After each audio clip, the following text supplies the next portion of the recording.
ஒரு நாள் ஒரு சிறிய பையன் ரோட்டில் நடந்து கொண்டிருந்தான். அவன் ரொம்ப பசிச்சிருந்தான். சோர்வாக ஒரு வீட்டின் முன் நின்றான். தண்ணி கேட்கணும்னு நினைச்சான். கதவை தட்டினான். கதவு திறந்தது. ஒரு நல்ல மனசு கொண்ட அம்மா வெளியே வந்தார்கள். அவன் நிலைமைய பார்த்ததும் உள்ளே அழைத்து சென்று தண்ணி மட்டும் இல்ல, ஒரு கண்ணாடி பால் கொடுத்தாங்க. அவன் அதை குடிச்சிட்டு தன் பசியை போக்கிக் கொண்டான்.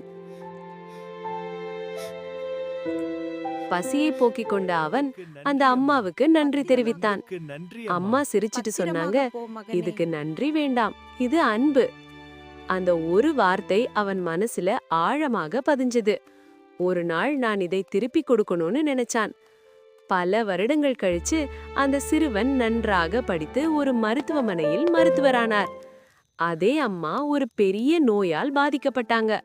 அவரை ஒரு பெரிய ஹாஸ்பிட்டலுக்கு கொண்டு போனாங்க.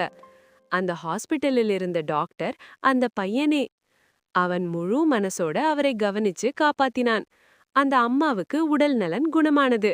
பிறகு பில் வந்ததும் அம்மா பயந்து அதை திறந்தாங்க. ஆனா அதுல ஒரு வரி மட்டும் எழுதப்பட்டிருந்தது. பணம் செலுத்தப்பட்டது, ஒரு டம்ளர் பால் மற்றும் நன்றிக்காக. அந்த அம்மா முகத்தில் புன்னகை. ஒரு சிறிய அன்பு ஒரு நாள் வாழ்க்கையே மாற்றிடும்.